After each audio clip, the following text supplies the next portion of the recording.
दिए में जो फूल बत्ती लगती है, गोल बत्ती लगती है, गोल वाली, ये बत्ती हमेशा कोई विष्णु भगवान की पूजन कर रहे हो, शिव जी की पूजन कर रहे हो, कोई अन्य देवता का अगर आप स्मरण कर रहे हो तो गोल बत्ती लगाई जाती है। भगवान के मंदिर में पूजन कर रहे हो तो गोल बत्ती लगाएं। लंबी बत्ती, लंबी वाली जो बत्ती होती है, लक्ष्मी की पूजन में, देवी पूजन में, जितनी भी माताओं की आप पूजन करोगे, जितनी भी देवियों का आप स्मरण करोगे, उसमें लंबी बत्ती का प्रमाण है। पितरों की पूजन में लंबी बत्ती का प्रमाण है। पितरों को कभी गोल बत्ती नहीं लगती। आप मटके के पास में, परिंदे के पास में, जल के पात्र के पास में कोई भी अगर दिया लगाएंगे तो वहां गोल बत्ती रखकर लगाएंगे तो घर में लक्ष्मी नहीं टिकेगी।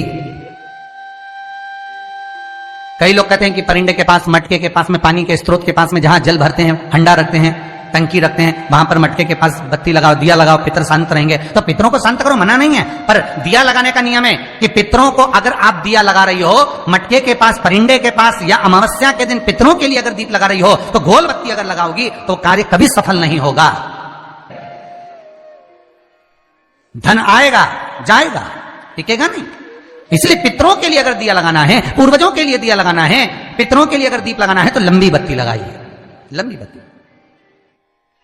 महाराज, लंबी बत्ती का प्रमाण हमारे यहां शास्त्र का, गोल बत्ती का प्रमाण। और सुंदर चरित्र कहा, यदि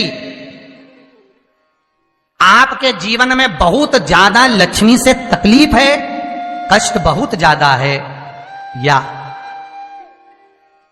इसलिए शायद कहा जाता है कि भगवान को सर्वश्रेष्ठ कौन सा चंदन अच्छा लगता है। आपको पहले भी कथा में कहा, आगरा की कथा अगर किसी ने सुनी होगी तो उसमें वर्णन किया। भगवान को सर्वश्रेष्ठ चंदन कौन सा, भगवान को सर्वश्रेष्ठ चंदन कौन सा प्रिय है, वो कौन सा चंदन है जो भगवान विष्णु को लगाएं, राम को लगाएं, कृष्ण को लगाएं, वो कौन सा चंदन है जो श्री हरि को लगाया जाए। तो जीते जी भगवान विष्णु एक बार गले लगाते हैं, उसको कहते हैं हरि चंदन। कौन सा चंदन है? हरि चंदन। हरि चंदन बाजार में नहीं मिलेगा, हरि चंदन आपको बनाना पड़ेगा। कैसे बनाना है? तुलसी जब सूख जाए उसकी जड़ को निकाल लिया जाए, वो जड़ को पानी में धो लिया जाए, धोने के बाद उसको सिलवट्टे पर, पत्थर पर घिसा जाए, और घिसकर उसमें थोड़ा सा कुंकू, रोली डालकर तैयार कर कर जो भगवान विष्णु के मस्तक पर, कृष्ण राम के मस्तक पर लगा देते हैं, और उसकी एक बिंदी अपने हृदय पे लगा लेते हैं। जीते जी भगवान एक बार उसको गले लगाते ही हैं। हरि चंदन प्रियता। जैसे शिव महापुराण में रुद्र चंदन का भाव है, शिव महापुराण में रुद्र चंदन का प्रमाण दिया जाता है। अगर आपने लिंग पुराण पढ़ी हो तो उसका 5वां स्कंद अवश्य पढ़िएगा महाराज, और शिव महापुराण अगर पढ़ रहे हो तो उसका कुमार खंड पढ़िएगा, जिसमें रुद्र चंदन का प्रमाण है। रुद्र चंदन कैसा, रुद्र चंदन का प्रमाण कैसा? तो महाराज कहा, चंदन घिसकर, पीला चंदन घिसकर उस चंदन को 3 मुखी रुद्राक्ष पर लपेट लिया जाता। 3 मुखी रुद्राक्ष पर उस चंदन को लपेटा जाता। लपेटोगे उसके बाद उसको ऐसा गोल करोगे तो एकदम चिकना हो जाए, एकदम चिकना, ठीक है, एकदम चिकना हो जाए।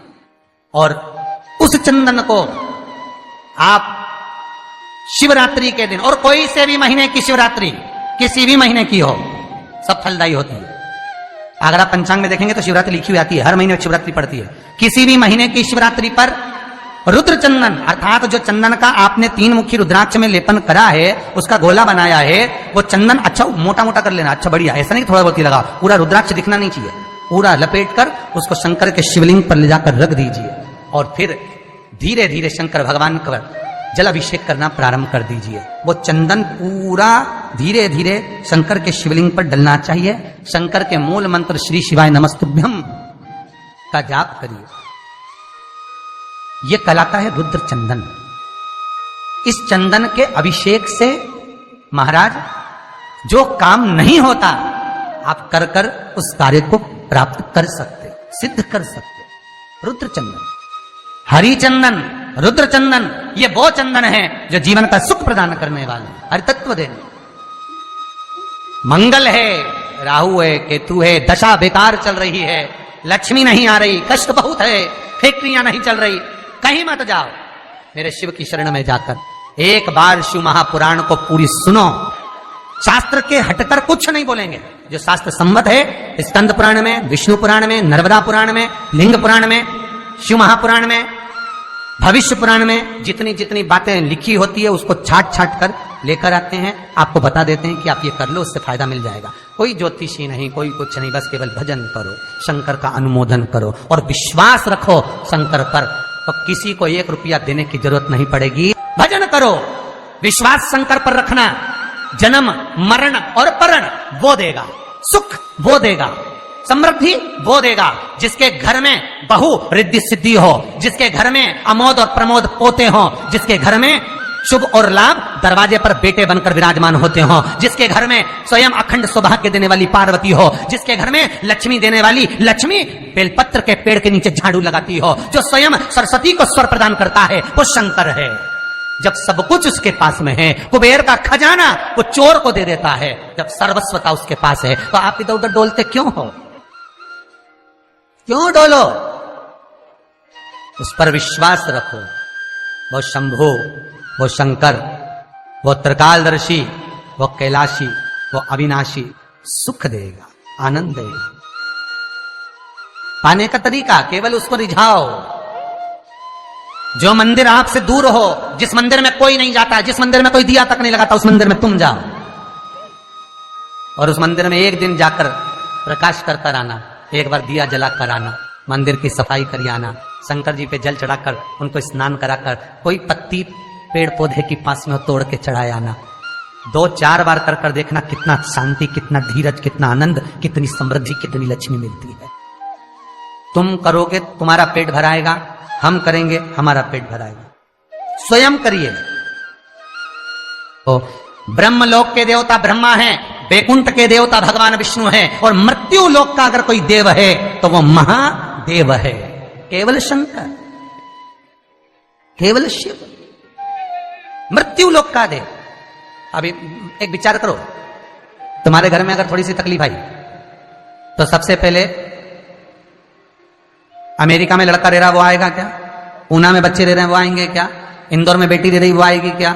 उज्जैन में कोई रह रहा है वो आएगा क्या?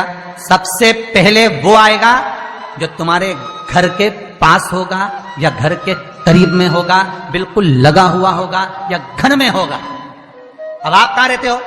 जितने लोग कथा सुन रहे हैं सही बताना, कहां रहते हो? पृथ्वी पर, मृत्यु लोक में रहते हो। और पुकार किसको रहे हो? ब्रह्मलोक में। पुकार किसको रहे हो? वैकुंठ लोक में। पुकार किसको रहे हो? इंद्रलोक में।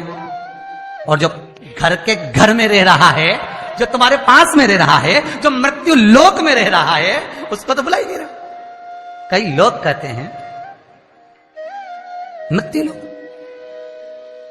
कई लोगों की आदत है, पड़ोसन को तो खूब चाय पिलाएंगे, पड़ोसन की काकी के तो खूब पांव पड़ेंगे, पड़ोसन को तो चाय भी पिलाएंगे ना, इतना घूंघट रही ना, धोप भी लगाएंगे, पड़ोसन को तो खूब प्रणाम करे, पड़ोसन को तो खूब नमन करे, पड़ोस की काकी के ना, मौसी के ना, चाची के ना, इनके ना उनके। और घर की सास को तो कभी पांव नहीं पड़े, 30 त्योहार पे भी बस यही हाल है। जितना पड़ोसी है नहीं, जितना देवी देवता सबके तो धोख लगाए, सबके ने प्रणाम करे। और जो सास घर में बैठी है, महादेव जो मृत्यु लोक का देव है, इसके तो प्रणाम ही नहीं करे।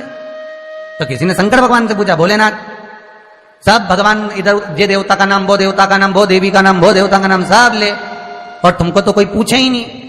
शंकर भगवान बोले, भले नहीं पूछे, मरने के बाद तो मेरे पास ही आएगा। मेरे ससुर ने मुझे श्राप दिया है, दक्ष प्रजापति ने, शंकर मैं तुझे श्राप देता हूं कि तू शमशान में निवास करेगा। शंकर भगवान कह रहे, मैं तो शमशान में रह रहा हूं, जीते जी नहीं आएगा तो मरने के बाद तो आएगा। बापड़ा ऐसी गीली लकड़ी में जलाऊंगा, 3 दिन ठंडा नहीं करने दूंगा। हाँ मेरे पास, कब बताऊं तेरे। और तुम देखना 3 दिन तक ठंडा नहीं हो, पानी डाल डाल के ठंडा करना पड़े, जब जाके राख में से वो हड्डियां बटोरना पड़े। शंकर जी ने ठंडा करे, जपा दुनिया को, जपा मुझे भूल गए। जो करीब में है पहले उसको बुलाओ, साथ भो देगा। जो तुम्हारे पास में है पहले उसको बुलाओ, ले जाकर हॉस्पिटल तो छोड़ ही देगा। मृत्यु लोक का देव महादेव शंकर है। कष्ट भी हो तो पहले उससे कहो, दुख भी है पहले उससे कहो, रोग भी है पहले उससे कहो, अदालत में केस भी चल रहा है उससे कहो, पेशी करने जा रहे हो पहले उससे कहो। उसको कहो कि मैंने अब तेरे भरोसे पर सब